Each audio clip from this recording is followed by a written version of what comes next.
মুখ্যমন্ত্রী বললেন যে যোগ্যদের কারোর চাকরি আমরা যেতে দেব না। সঙ্গতিপূর্ণ এবং চরমতম একটা বায়াস জাজমেন্ট। এই জাজমেন্ট কখনো হতে পারে না, কারণ জাজমেন্টটা পড়লেই পাওয়া যায়। এই শব্দটা উনি ইউজ করেছিলেন যে 2 মাসেরটা পুষিয়ে দেবেন। আমাদের এইটুকু খারাপ লেগেছে যে হ্যাঁ, এরা সত্যি অযোগ্য, তাহলে আর আমাদের দাবি করার কিছু থাকে না। তার সেই জনমত আমরা গঠন করতে পারি একমাত্র রাস্তা থেকে, একমাত্র আন্দোলন থেকে। তাই আন্দোলন থেকে সরে যাওয়া আমাদের পক্ষে সম্ভব নয়। আমরা শিক্ষক, শিক্ষিকা, শিক্ষাকর্মী, আমাদের কাছে পুষিয়ে দেওয়া শব্দটা সত্যি অসম্মানজনক। আমাদের কেস সুপ্রিম কোর্টের প্রধান বিচারপতির এজলাস থেকে খারিজ হয়েছে। ওদের নিয়োগ হবে, সেটা কি পদ্ধতিতে হবে সেটা সুপ্রিম কোর্ট ঠিক করবে। রাজার প্রতিশ্রুতি খুব স্বাভাবিক, আমরা দেখতে চাই কোর্টরুমে তার সত্যতা। দেখুন, আজকে মুখ্যমন্ত্রীর সভায় আমরা গিয়েছিলাম। আমাদের দাবি 8 দফা দাবি ছিল। সেই দাবিগুলো আমরা মঞ্চ থেকেই আমাদের কনভেনার তারা বলেছিলেন এবং আমরা মুখ্যমন্ত্রীর কথাটা শুনলাম। মুখ্যমন্ত্রী বললেন যে যোগ্যদের কারোর চাকরি আমরা যেতে দেব না। এটা প্রাথমিকভাবে প্রথম দিকে আমরা শুনলাম। তারপরে উনি বললেন যে যদি একটা অ্যাপ্লিকেশান করার পরেও নেগেটিভ কিছু পাওয়া যায় সুপ্রিম কোর্ট থেকে, তাহলে 2 মাসের জন্য বা 2 মাসের পরে বা যে মাস সময় দিক, আমরা যেভাবে খুশি নিয়োগ করব এবং তার যোগ্যদের নিয়োগ হবে। সেটা কি পদ্ধতিতে হবে সেটা সুপ্রিম কোর্ট ঠিক করবে। কিন্তু আমরা দেখলাম যে উনি এটুকু বললেন যে মাঝে একটা শব্দ যে এই 2 মাসের যে মানে টাকাটা বা 2 মাসের একটা যে অ্যামাউন্ট সেটা দিয়ে দেবেন, পুষিয়ে দেবেন। আসলে এই শব্দটা উনি ইউজ করেছিলেন যে 2 মাসেরটা পুষিয়ে দেবেন। আমাদের এইটুকু খারাপ লেগেছে। আমরা শিক্ষক, শিক্ষিকা, শিক্ষাকর্মী, আমাদের কাছে পুষিয়ে দেওয়া শব্দটা সত্যি অসম্মানজনক।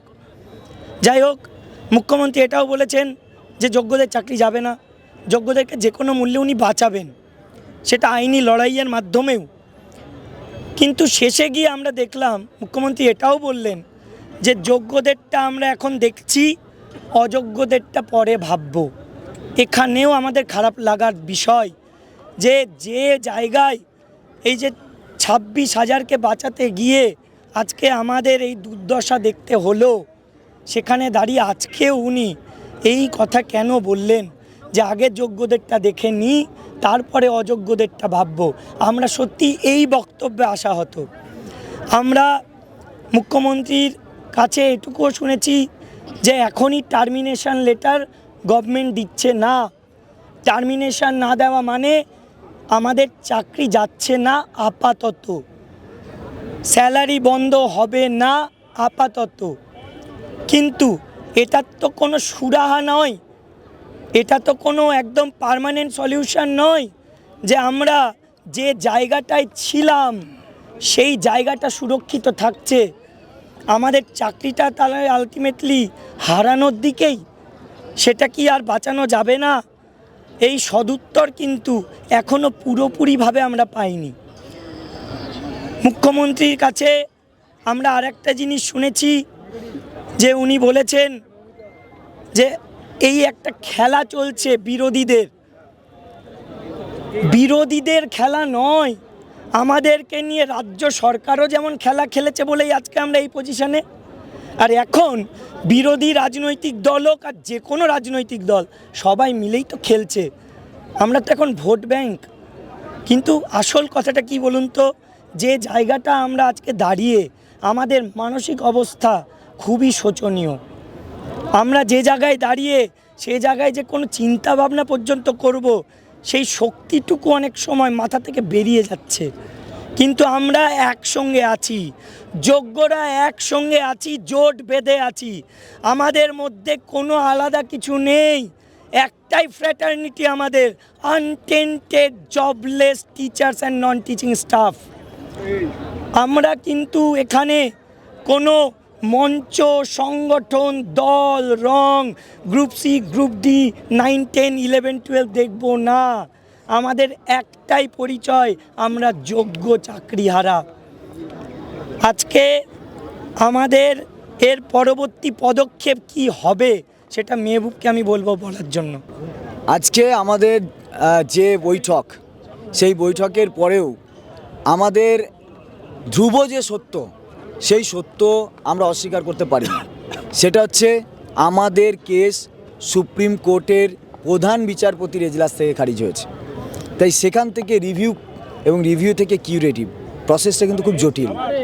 আমরা কিন্তু সত্যি জানি না আমরা ফিরবো কি ফিরবো না।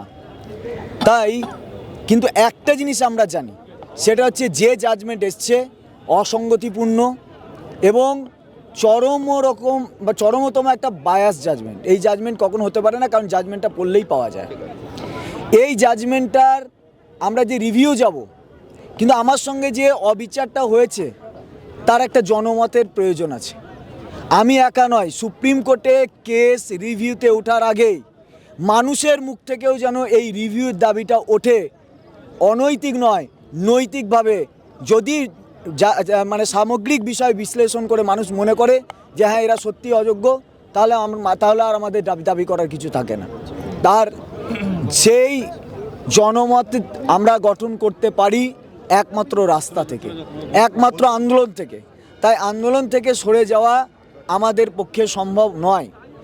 তাই কিভাবে আমরা আমাদের আন্দোলন এগিয়ে নিয়ে যাব, কেমনভাবে আমরা আন্দোলন এগিয়ে নিয়ে গিয়েও আমাদের কাজও করতে পারবো সামগ্রিকভাবে, তাই সেই যে এজেন্ডা সেটা আমাদের তৈরি হচ্ছে। আমরা বিভিন্ন রকমের এজেন্ডার কথা ভেবে রেখেছি, জেলাভিত্তিক, কেন্দ্রীয়ভাবে, এবং পাশাপাশি আপনারা আরও জানেন যে রিভিউয়ের যে প্রস্তুতি, আমাদের প্রায় 12-13 হাজার পিটিশনার আছে, তাদের ওকালতনামা সাইন, এফিডেভিট করা, স্ক্যান করা, অনেক কাজ আছে। পাশাপাশি আমরা এটাও ভেবেছি যে আমরা কোনো একটা জায়গায় প্রথমে অবস্থান করব, অবস্থানের মধ্যে দিয়ে ওই কাজগুলো যেমন করব, তেমন জেলাভিত্তিক একটা আন্দোলনের কর্মসূচিও নেব। তারপর সেই আমার এই কাজটার পাশাপাশি আমরা পরবর্তীকালে আরও বৃহত্তর আন্দোলনের মধ্যে দিয়ে মানুষের কাছে আমার যে আপত্তি হওয়া অন্যায়টাকে আমরা তুলে ধরব। আপনারা কি স্কুলে ফিরছেন? আমরা তো স্কুলে আছি, কারণ আমাদের টার্মিনেশন তো হয়নি, কিন্তু সুপ্রিম কোর্টের অর্ডার অনুযায়ী হয়েছে। তা আমরা স্কুল যাব না কেন? নিশ্চয়ই যাব, কিন্তু চূড়ান্তভাবে যাওয়াটা আমাদের লক্ষ্য। তাই চূড়ান্তভাবে স্কুলে পৌঁছানো, স্কুলে আগের সম্মান নিয়ে পৌঁছানো, সেই যাত্রাপথে আমরা যে বাধাগুলো দেখতে পাচ্ছি সেই বাধাগুলো সরিয়ে যেদিন সত্যি সত্যি স্কুলে পৌঁছাতে পাবো, সেই পৌঁছানোটা আমাদের আসল হবে। ভলান্টিয়ার সার্ভিস সভাপতি আজকে সদর্থক না নঙর্থক কি হিসাবে দেখছেন? সদর্থক নঙর্থক আমি বলবো না, এটা আংশিক বলতে পারি।